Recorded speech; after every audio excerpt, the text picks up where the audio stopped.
Здравейте на всички! Едно кратко включване. Предполагам, че темата е интересна за всички. Става въпрос за моето разбиране какво е приятел. Приятел е човек, с който ми е приятно.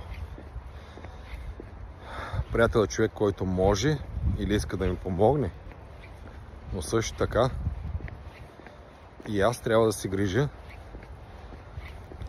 да мисля кога имам нужда от този приятел. Едно малко пояснение. Веднъж един мой приятел ме научи на това. Кога да разбирате, че човек има нужда от вашето приятелско рамо или просто си гледа интерес. Мишец, включи се във видеото.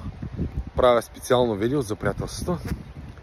Накратко, това е първото ми видео, за което казвам, нали, може и по-добре, но да продължим напред.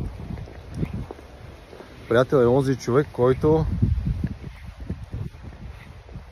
ти му помагаш, когато наистина има нужда и няма възможност.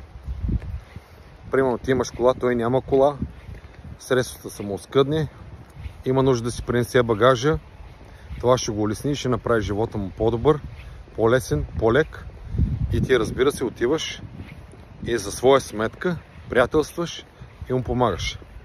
Обаче ако човекът те накара с твоят превоз да отидете да вземете ни кашони, реално ти разбираш, това е препарат за съдове, който той продава, без значение дали с документи или без документи, откъде се е здобил, как се е здобил, той го продава, значи печели, но забравя да каже, че ще заплати отнетото време, усилия, амортизация и всичко това, което ви струва. Ето кратко е пояснение за 2 минути. За въпроси оставам на разположение и приятна вечер!